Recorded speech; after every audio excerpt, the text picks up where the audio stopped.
Hello, everyone, and welcome to our final night of AP Government Content Review.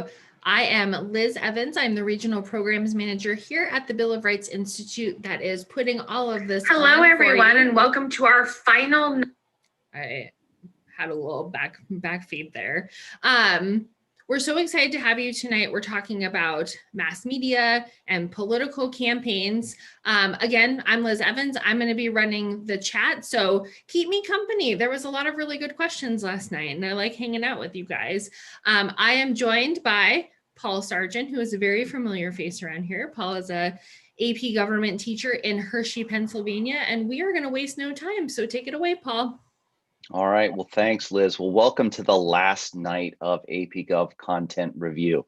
And like Liz said, she's going to be in the chat tonight, and there was a lot of activity last night. Tonight, let's just blow up the chat. Let's give her all kinds of difficult questions. You have my permission to ask. Just ask away. Challenge her to answer all kinds of things. But as for me, I'm just going to go with the nice comfortable PowerPoint. Hold on one second here. I'm a little bit lost. Oh gosh. All right, here we go. So I'm going to share my screen with everybody and get this going on. And so here we are tonight with the with session 9, campaigns, elections, and media. We're going to throw that all in. So this is the final episode here, and we're going to go back to that big idea that I went over with you yesterday. Now, keep in mind, what I like to do with these sessions is give you what the College Board has to say for the big idea. You know, let's look at what their wording is so that you understand what you're supposed to know. So the big idea is this: governing is achieved directly through citizen participation and indirectly through institutions like political parties, interest groups that we did last night, and mass media that we're doing tonight, that inform, organize, and mobilize support to influence government and politics, resulting in many venues for citizen influence on policymaking. So it's direct and indirect access. Individuals can directly work with government through participation, voting, running for office, organizing campaigns, those sorts of things. But it's more often indirectly that we tend to work, working through political parties, working through interest groups, and like tonight, working through mass media in order to have our interests and our concerns heard by government so that hopefully we get a response that makes us happy. So tonight we're going to start with this essential understanding. Factors associated with political ideology, efficacy, structural barriers, and demographics influence the nature and degree of political participation. So we are going to look at those things: political ideology, efficacy, structural barriers, and demographics, and see kind of what they do in terms of determining who might be more likely to participate, who might be more likely to vote, and those sorts of things. So understand that throughout American history, there have been a number of legal voting protections that have been put in place. Remember, in the early days of the American Republic, white male property owners were the only ones who were really allowed to vote. And during the Constitutional Convention, the decision was made that voting was something they really couldn't agree on. And so they decided to give it to the states so that the states would run elections and decide who therefore could vote. So understand there are a number of federal laws out there. Now, the real one that you need to know about voting is the Voting Rights Act of 1965. We talked about this when we talked about civil rights, but what this did is this extended voting rights effectively to all Americans, regardless of race. But more importantly, it gave the federal government the ability to step in and actively register voters in states which were, let's say, their records for registering voters of all races was not so good. So certainly those are important. But we also have amendments which are important to understand. And the 15th Amendment is the one which outlawed discrimination in voting based on race. Okay, so that race could not be a factor. Now, remember, when the 15th Amendment was passed, this is during Reconstruction, And so gender was still, you could still discriminate based on gender. So the 15th Amendment, at least on the surface, gave voting rights to Black males who had been recently freed from slavery. The 19th Amendment made it so that no state could discriminate based on gender, thus effectively giving women the right to vote in 1920 for the first time in US history, really, at least on a national level. The 24th Amendment, we talked about this during the Civil Rights Unit as well, got rid of poll taxes. If you recall, poll taxes were things that some states required that individuals pay in order to be able to vote, which created a barrier to voting. And I want to just take a moment and make sure that you understand. Tonight, we're going to talk quite a bit about barriers to voting. The idea of a barrier is that it doesn't outlaw voting. It simply makes it more difficult for certain people.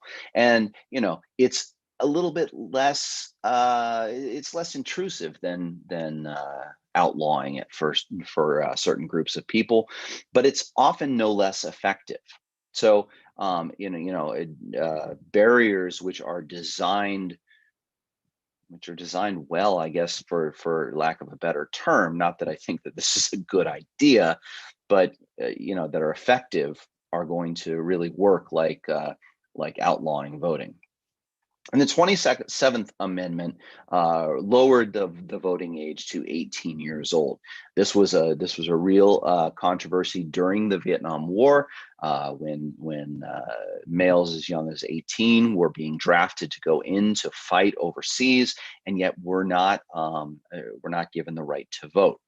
And so, according to the 25th Amendment or 27th Amendment, excuse me, no state could lower, could make the minimum age for voting higher than 18. Now, theoretically, any state could lower the voting age as far as they'd like to, but 18 is pretty much standard across the country. So those are different voting behaviors, voting protections that are out there. So when people show up to vote, what are some different ways that people make the decisions on who they're going to vote for? I want to just sort of like break it to you. If your government teacher didn't already break it to you this year, I'm going to do this now. Not everyone who goes to vote is completely up on all of the candidates, all their qualifications, all their views, especially when it comes to more local elections. The reality is, the most informed people tend to be is on presidential elections, because they receive the most press coverage and the most information, and they have the most money to push out their message and all of that. But when you get down to state level races, when you get down to local or county races, then those are the ones where people really don't know who all of these people are necessarily. And so these people, and you may find yourself in this boat sometime in the future, go into the voting booth and have to make a decision. So what do they base their decision on? Well, many people vote based on a rational choice voting model. And what this means is that they're going to vote for candidates or vote for parties who they believe are going to serve the voters' self-interest. So there's some issue, there's some policy, there's something that individual or that party has taken a stance on, which really tends to work in the self-interest of the person who's voting. For example, if I was to go in and vote for Republicans because they promised that they were not going to raise taxes, and I don't want my taxes raised, whereas the Democrat in the race pledged that he would raise taxes or she would raise taxes, then I would be voting through the rational choice model. I would be really sort of looking at my own self-interest and saying, hey, you know what? I don't really want to pay more taxes, so I'm going to vote for the person who said, hey, no higher taxes. There's also retrospective voting models under which people vote based on the recent past. So this could be voting for a party, this could be voting for a candidate, but it's voting on what's happened in the last maybe year, 2 years, something like that. So you may see a particularly unpopular incumbent who's running for re-election, who maybe did something wrong or something the voters did particularly like, they may find themselves dropping in support because people are looking back and saying, I don't want to vote for this person again because of what they did in the past. In terms of party, it certainly can even last longer than a year or two. It could be even, decades long that groups vote for parties based on what they have done in the past. Then there's the idea of prospective voting, sorry. And in prospective voting, the idea is that people are going to look to the future and they're going to say, gosh, I think that this is going to happen. This has been promised to me by this candidate, or this has been promised to me by this political party. And therefore, that's something that I want to see. And that's something I'm going to vote on based on. But oftentimes, the most common method of voting is party line voting. Now, in some states, and my state of Pennsylvania used to be one of these, it was possible to go into the ballot box and choose a straight party line ticket. There was literally, in the voting booth, there were all of the different races and all the different candidates that were listed. But up at the top, there was a button you could push for all Democrat, or a button you could push for all Republican. And that would light up all of the correct choices. And then you could just hit the vote button and walk out of that. Party line voting tends to be what people default to, because that party label, and this is kind of what we go back to from last night, the party label sends a message to voters about different policy stances and things like that. So people know that if they're voting Republican, that they're going to vote for some more conservative candidates, that whoever has the Republican label is probably going to want smaller government. They're probably going to favor gun rights. They're probably not going to favor abortion rights. There's a whole list of things that people can get in their heads based on that party label. And so going in and voting on, say, local elections, an individual voter doesn't have to know what candidates have promised towards that voter's self-interest. They don't have to know what that candidate has done recently. They don't have to know what that candidate has promised to do in the future. They just have to know that that candidate is aligned with a particular party and then vote that way. Now, in a typical party line vote, it's important to understand these people will vote down ballot. In other words, from the top of the ballot all the way to the bottom, the same party. And that shows sort of their alignment with the ideals and the desires of that political party. So people vote in different ways based on all this stuff. And, it can change from election to election, but people have sort of rationales for how they're going to go about and vote after things. Oh my gosh, I was just corrected. So did I say the 27th Amendment was the 18-year-old? I'm sorry, that was the 26th. Boy, it's been a long week and a half that we've been doing this. Sorry about that. 26th Amendment. Whew. All right. So moving on. So when we talk about structural voting barriers, these are those things that I said sort of get in the way of voting, so that it makes it more difficult for perhaps targeted groups to be able to vote. Voter registration laws are kind of the most typical way to go about this, making some sort of the registration process a little bit more difficult.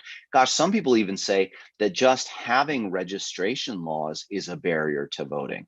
And I guess if you're to say that voting is a right, I mean, it is, it's a right of citizens of the United States to vote, then to require registration in order to vote could cut down on the number of people who are going to be able to vote in a particular election. Now, voter registration laws are something that are always controversial as they get changed. But voting procedures can also be as controversial. This would include where ballot boxes are, where polling places are set up. Some states maybe allow advance voting so that people can vote perhaps weeks ahead of the actual election day. So all of these things can make voting more accessible or it can make it less accessible depending on how the law is written. And this includes how people vote. Georgia is currently under a lot of fire for the voting act that they just passed last month, I guess, which on the surface looks like it may cut back on how easy it is to vote by limiting the number of ballot drop boxes in each county, and making it more difficult for people to take ballots in. But voting procedures could also include when, hours that polling places are open, and like I said, whether polling places are open ahead of election day or whether they're only open on actual election day itself. And of course, where can be really, really important, because especially in rural areas where great distances can really exist between people and between polling places, where that polling place is located can make a real difference in terms of access to voting. And there's also sort of a barrier based on what type of election it is. The most common election for people to vote in, the one that has the highest voter turnout, is the presidential election. In fact, this past presidential election in 2020 had the highest voter turnout in terms of numbers in the history of the United States. Midterm elections have lower turnouts. Those are elections that happen in the 2 years in the middle of a presidential term, where there are congressmen and senators up for election at the national level, plus, depending on state and locality and all that stuff, certainly local, county, state elections, those sorts of things. Off-year elections have the absolute lowest voter turnout. Those are ones where there are no national elections and there are only state and local elections available. So those numbers will drop, and we see voter turnout falling and falling and falling. Ironically, what the reality is that it's more likely that state and local elections will affect the everyday lives of individuals than federal elections. So if you think about it, it's kind of backwards. People vote at higher rates for offices which are going to probably less affect their lives, and they vote at lower rates for elections which will more affect their lives. And what it really has to do with is publicity. National elections get a whole lot more press coverage, a whole lot more publicity, and people talk about them a whole lot more.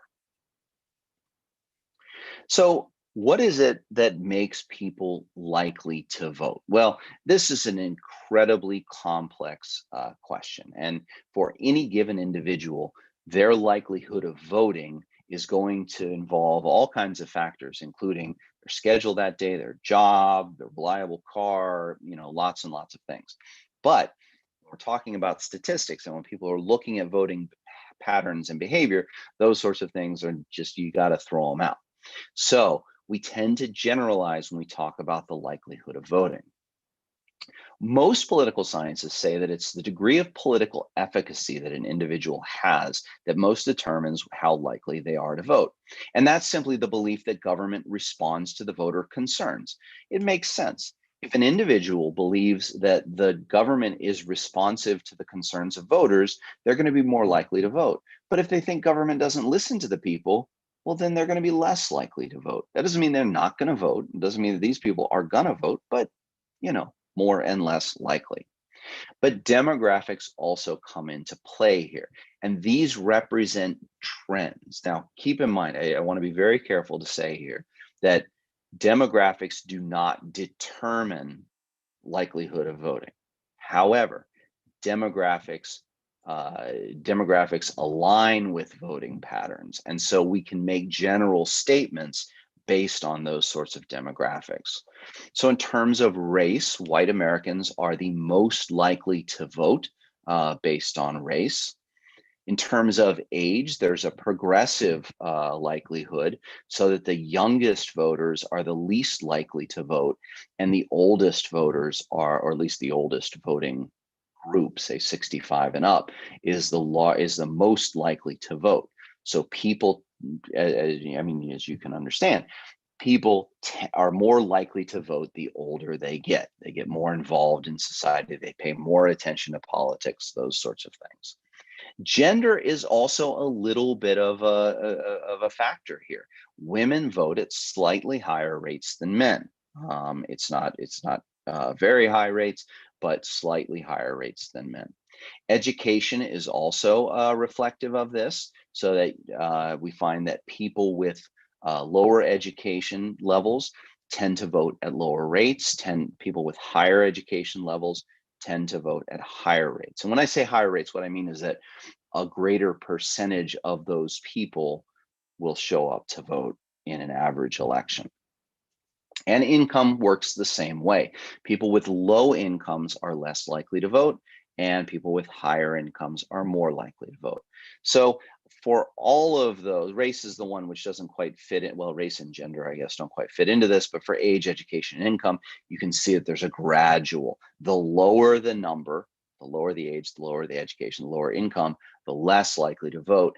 The higher the age, the higher the education, the higher the income, the more likely they are to vote. So what actually influences the choice of voters? What goes into my mind when I step into the voting booth? Well, party identification, I've said, is really sort of the big thing. People like that party identifier. They like the Democrat, the Republican sitting next to someone's name because it gives them a good cue for how they should vote.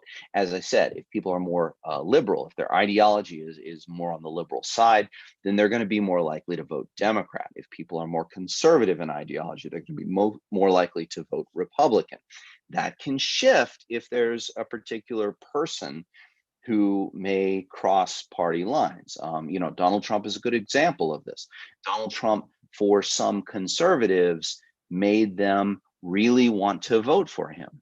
But for other conservatives, they were a little bit turned off by Donald Trump, so they may have been pushed to the other side. Likewise, with liberals, there were many liberals who were very, very adamant about voting against Donald Trump because he was such a polarizing figure. And it's those candidate characteristics which really kind of play out. In fact, when we talk to American people, you'll find in survey after survey that there's a common thread that goes through it where people express their like or dislike for certain candidates.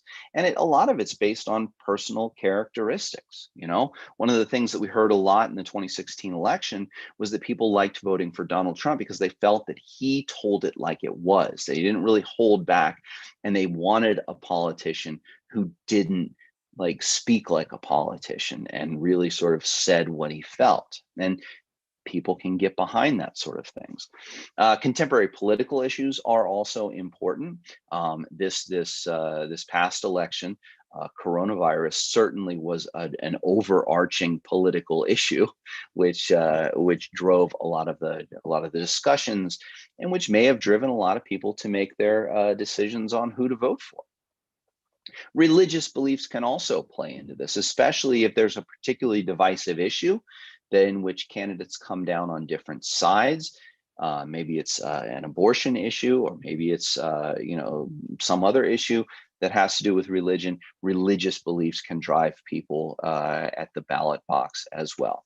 And like I said in the last slide, demographics can be really important. Although it's tough to say that demographics influence your voter choice. They tend to more, I would say, coincide with voter choice. So this brings us to our next enduring understanding. The impact of federal policies on campaigning and electoral rules continues to be contested by both sides of the political spectrum. Federal policies for campaigning and electoral rules are always being debated here, because really, here's the deal. Both sides want rules which will give them the best chance of winning. That's really what it is. They don't want the other side cheating too much. And so there's always sort of a controversy back and forth. Presidential elections, is important to understand, there is an incumbency advantage. So an incumbent president running for re-election has inherent advantages over a challenger who's trying to become president for the first time. Those incumbency advantages include the use of Air Force One, the use of the White House as a backdrop. This was very big in Donald Trump's reelection campaign, using the White House behind him. Being able to affect contemporary politics while the election is going on can be a real advantage, so that they can drive the news story. And presidents just carry more press coverage than candidates. Open and closed primaries are also important to understand here. Now, a primary, you must understand, is when candidates of the same party run against one another for nomination for their party. So when Republicans run against Republicans, Democrats run against Democrats to find out who's going to be the nominee to run for president against the other party. Some states hold open primaries. And in open primaries, what these states do is that anyone who's a registered voter can participate in a primary. Now, an individual has to choose the Democratic or the Republican primary, but they can vote in either one. In closed primary states, those political parties only allow participation by their registered voters. So registered Democrats can vote in the Democratic primary, registered Republicans can vote in the Republican primary. And those are going to then choose the candidates, choose the nominees who are going to run for president of the United States. Some states hold caucuses. These work a little bit differently. And I don't want to get too deep into the process of how a caucus works. Suffice it to say that people come together in some central gathering place. They discuss and hear from candidates or representatives of candidates. And then they end up in that room, in that space, voicing their opinion for voicing their preference for one particular presidential candidate. After all the primaries are done, the nominee who has won more delegates, each state has a certain number of seats at the national convention, whoever has won the majority of those delegates becomes the nominee and goes to the party convention, usually late summer, like August. And then, now this year was a little bit different with all the social distancing, but in normal years, gets up in front of a cheering crowd, is formally chosen to be the party's nominee. Lots of speakers come in and talk about how wonderful this candidate is. And then it all ends with the presidential candidate giving their speech, which officially kicks off the general election run for president. So what we have is we have a primary election process which can last for well over a year, and then a real general election process which only lasts about 3 months. Although, you know, it seems like it lasts a lot longer than that. Congressional and state elections can affect presidential elections. Oftentimes they coincide with them. Sometimes presidents can bring along with them congressional candidates, sort of a coattail effect, or sweep them into office and give them their support. And of course, this all comes down to the Electoral College. In the Electoral College, this is actually the people who vote for president. Each state is given a certain number of electors. That number is equal to the number of representatives they have in the Capitol. The number of representatives plus the number of senators. So, for example, Pennsylvania, at least up until the census for this year, had 18 congressmen plus 2 senators. We had 20 electoral votes. And the number of electoral votes that each state has gives it a varying degree of influence in the presidential election. So you can see here, this is the 2016 Electoral College here. And you can see that the red states are the ones that went for Donald Trump, and the blue states are the ones that went for Hillary Clinton. And there's this ongoing debate, and this has been going on, honestly, since the Constitution was written, as to whether the Electoral College is actually a good thing. Does this make our country more democratic, or does this make it less democratic? And you know, there have been talks about changing the Electoral College. The most common argument or the most common alternative, I should say, that people put forth is a straight national election. But in order to get something like that passed, there would have to be a constitutional amendment passed. And there has never been enough support for overturning the Electoral College. And here's why. Because any attempt to change the way the Electoral College works means that some places in the country will gain more influence and some places in the country will lose influence. And those places which are set to lose influence will stop any attempt to change the Electoral College. And they have the numbers to be able to do that. So congressional elections work a lot like presidential elections. A lot of the same components are there. There's still an incumbency advantage. In fact, the incumbency advantage for congressional elections is even greater because the re-election rate is so very, very high. House of Representatives re-election rates are commonly up in the 90 to 95% re-election range. Senators are a little bit lower, but certainly being an incumbent is really, really, really an advantage to gaining re-election. They have open and closed primaries as well in the same states. States determine which primary they have. They also have caucuses in the states that run caucuses. And they run in presidential and in midterm elections. How the House of Representatives runs for election every 2 years. The entire body, 435 representatives, reelected every single 2 years. So in presidential years, these candidates may be swept in by popular presidential candidates. Midterm elections are usually backlashes against a president, but incumbents have the biggest advantage. Now, when we look at modern campaigns, you have to understand that these are very highly technical, well-funded, really, really scientific and professional jobs here. And they really depend on professional consultants to come in and kind of run campaigns, strategize the message, strategize the stops, try and figure out where the candidate is best suited to go and when they should go places and how long they should spend there and all of that. This, along with all of the other costs in the campaign, drive up the overall amount of money that candidates need to raise sky high. This includes television advertisements, radio advertisements, social media advertisements, travel expenses, food, lodging. I mean, all of this stuff. Campaigns are absolutely expensive, and so they need lots of fundraising.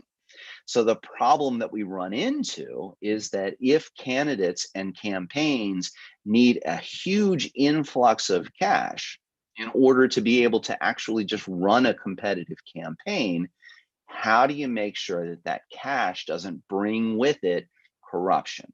Because, there's certainly a temptation for people to say, well, I'd love to contribute to your campaign, but what are you going to do for me if you're elected, kind of thing.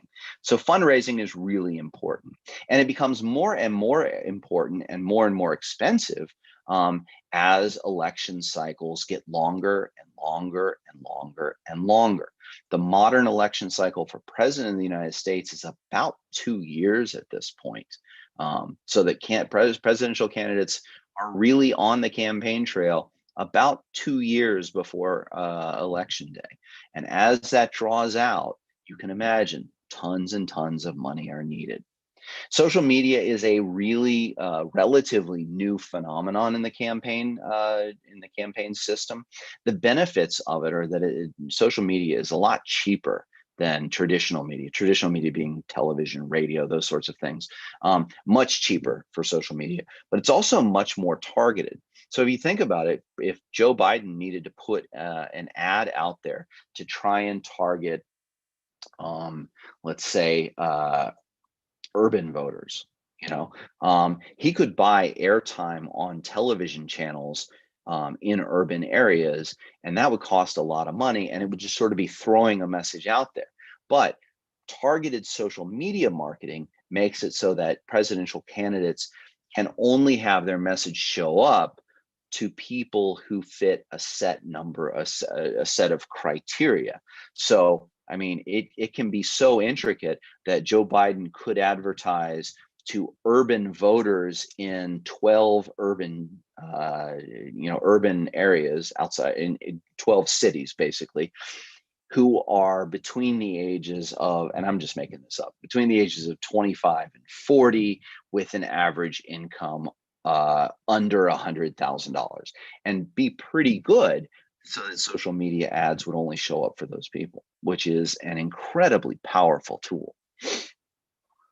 So the need to protect against corruption has created campaign finance law. And it really is the debate over like the role of money in politics and free speech. You know, where do we kind of draw that line? Donating to campaigns can be seen and is seen as as expression, a political expression, but we do have to worry about the whole corruption thing. So the big law that you need to know about is the Bipartisan Campaign Reform Act of 2002. And what this did is it banned this stuff called soft money. See, prior to this law, individuals could donate to political parties, and those parties could use that money to get out the vote and, you know, sort of general party advertisements and things like that. And it was absolutely unregulated. There was no limit on the amount of money that people could spend that way. And so this law in 2002, the McCain-Feingold Act is also known as, banned soft money. And it forced candidates to like, it was trying to pull back on negative campaign ads. And they thought that if they had campaign or candidates at the end of campaign ads say, you know, my name is so-and-so and I approve this message, well, then that would, you know, since they have to put their name on it, they wouldn't be so mean. Well, it didn't quite work out that way. Turns out people are very willing to say mean things and put their name on it. In 2010, the free speech argument had a big victory in the Supreme Court case of Citizens United versus the Federal Election Commission, because the Supreme Court ruled in 2010 that political spending is actually protected free speech. Now, under free speech law, the Supreme Court for a long time has felt that political speech should be the most protected form of speech, because without protected political speech, it's hard to have a real functioning democracy.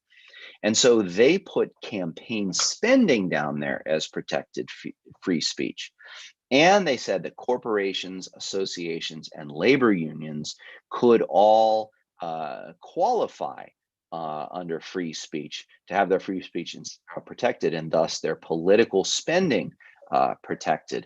This has given rise to the modern, quote unquote, super PAC, which has large donations coming in from individuals, but corporations, associations, labor unions, whose names do not have to be disclosed and can donate at unlimited amounts to, to work with campaigns, and mostly to create ads and things like that. So when they contribute to campaigns, you got to understand there is this sort of ideological need for competitive and fair elections. We'd all like to sit there and say, hey, you know what? Let's make this fair. Let's all play by the same rules. But these are high stakes elections here. You know, the leadership of the free world is potentially at stake here. But if not that, certainly the ability to make policy for an entire country as a representative or a senator. And so we want them to be competitive. We want them to be fair. Political action committees are big players in the contribution game. These are usually the fundraising arms of interest groups. So interest groups will try and influence policymakers by lobbying and raising awareness and those sorts of things, but they have to register a political action committee arm in order to donate to campaigns. 527s arose after the McCain-Feingold Act, which allowed groups to create campaign ads, which didn't specifically come out for a candidate, but which attacked other candidates, but which were not working in association with any campaign or with any candidate. And as I said, super PACs are the big story of today's elections because they raise enormous amounts of money. And, I mean, it's kind of like a chicken and the egg thing because, campaigns need lots of money to compete, but as they raise lots of money, the other side needs to raise the same amount of money and tries to outspend them, which makes this side want to raise more money. And all of a sudden, super PACs become really big. So as all of this influence, as all of this money flows into campaigns, there is this ongoing debate over like, how much influence is this money buying? If you have a super PAC that puts in $10 million into a campaign, is this just nice money, or are these people going to ask for some sort of return on that? And I don't want to say that there's a lot of quid pro quo going on in politics because I don't know if there is or if there isn't, but it certainly looks like there would be. And, a one for one back and forth isn't necessarily the only way to do this. So we move on to Enduring Understanding 5.4, and here we're going to move into the mass media. So the College Board wants you to know the various forms of media provide citizens with political information and influence the ways in which they participate politically. And the influence of the media has only risen over time. Now, understand there have been changing forms of media. We get all of our political information from some sort of media, at least most Americans do. Some people have the inside scoop on legislators and stuff, but most of us get it from media. Way back in the early part of the 20th century, radio came about, very famously gave the ability for presidents, think Franklin Delano Roosevelt, the ability to directly address the nation and talk to them in his use of his famous fireside chats.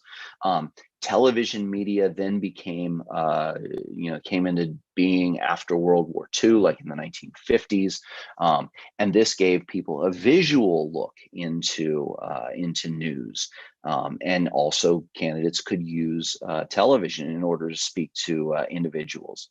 But as I'm sure you probably have figured out, social media has taken this to a whole nother level. I mean, Donald Trump's Twitter account alone changed the entire landscape of political media because it gave the president, well, the candidate first and then the president, the ability to get his message out to millions of followers the instant he wanted to say anything, multiple times a day, middle of the night, first thing in the morning, whenever. He was able to get messages out to his followers.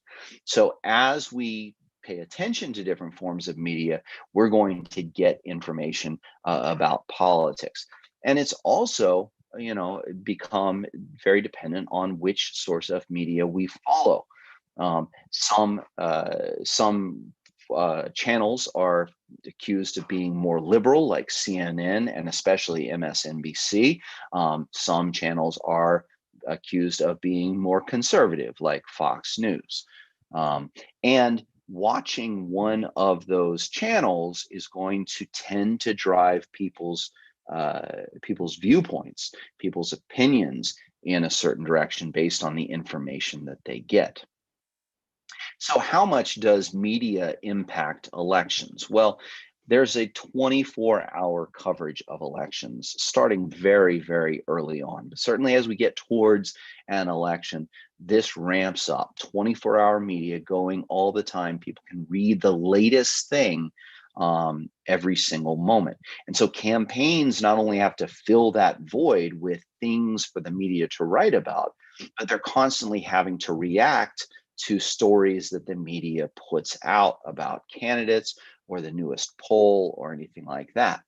And the use of polling results really drives the media's coverage of campaigns in a way that people sort of derogatively call horse race media, horse race journalism, in which it's not so much, an election is not so much about the issues, and it's not so much about talking about policy, but it's more about who's ahead and who's falling behind, and do they have a chance to catch up in this race. And that's horse race journalism. So if you look at this graphic here, you can see that this was done last spring. And Democrats supporting the 2020 primaries, Joe Biden was ahead, and there's various numbers below that.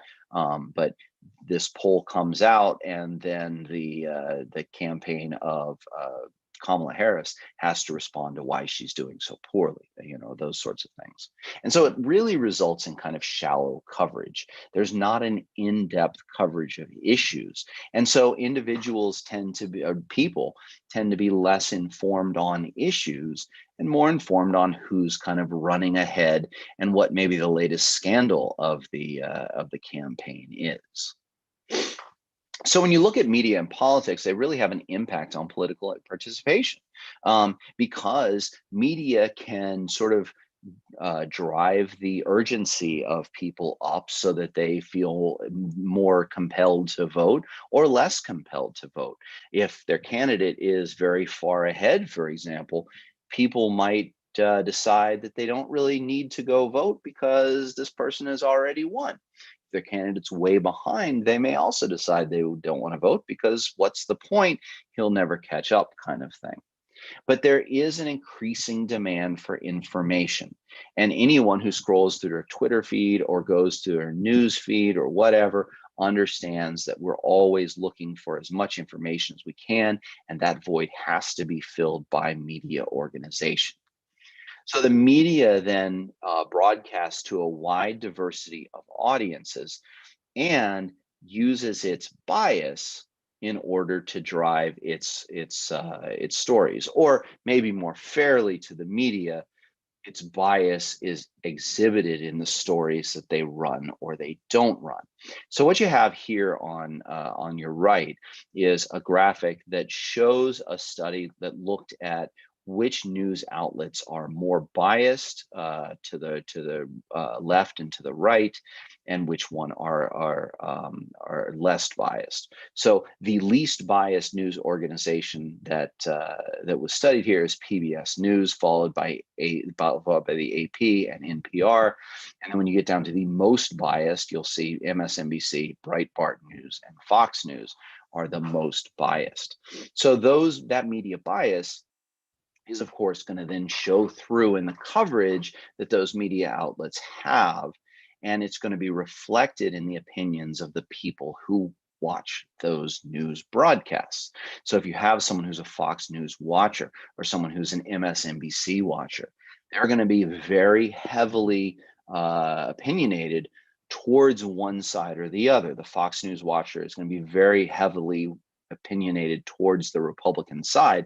The MSNBC watcher is going to be very heavily opinionated towards the Democratic side, whereas people who tend to listen to NPR and watch PBS News will likely be less strongly opinionated one way or the other because there's less bias in the coverage. And so those partisan news sources appeal to partisan interests in the populace, people who want to hear that kind of information, and then it reinforces the beliefs that these people have. Now, this is all fine and good when we talk about broadcast news like this, but again, when we get into social media, it becomes even more so, because you and I both have the ability in our news feeds and social media to shut down stories we don't agree with. And if you do that enough, you'll start noticing that you're not seeing articles come through to you and news that come through to you that you disagree with. So you just get fed more and more information that you agree with.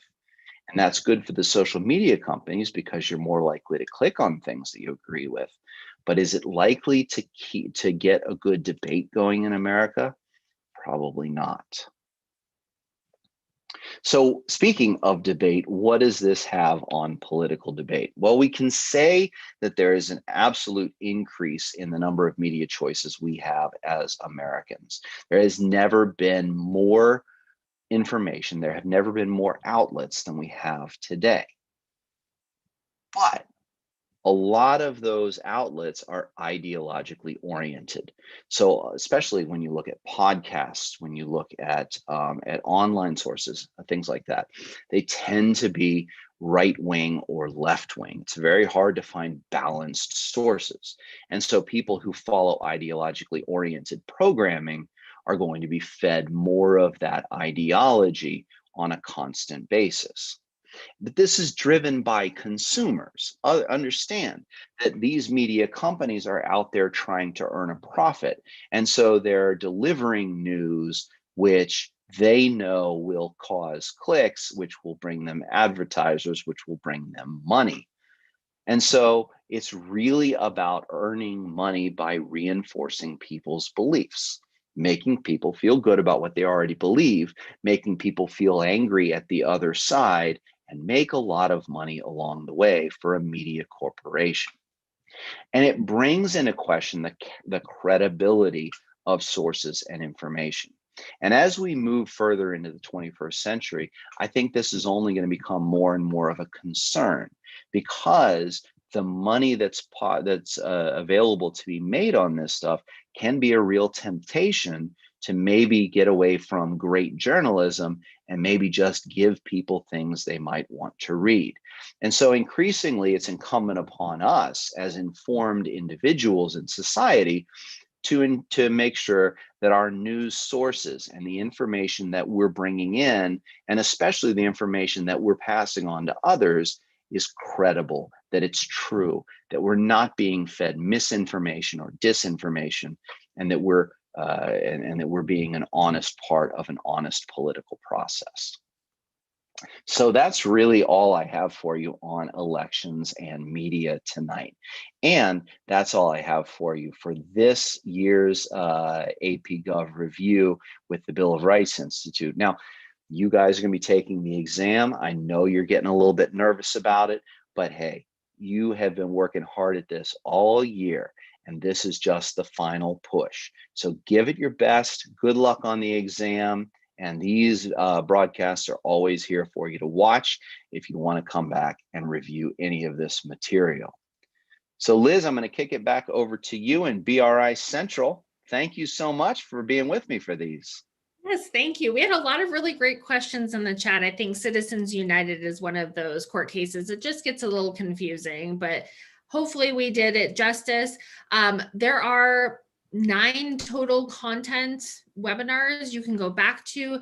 There's lots of links that are underneath it, including the presentation that Paul gave. So we're so glad that you joined us for all of these. And Paul, thank you so much. I learned a lot. I very much enjoyed these. So if you have any further questions, you can always check out the billofrightsinstitute.org.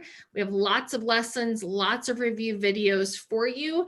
We wish you the very best of luck on your AP test and know that you are very well prepared for it. So thank you for joining us, everyone.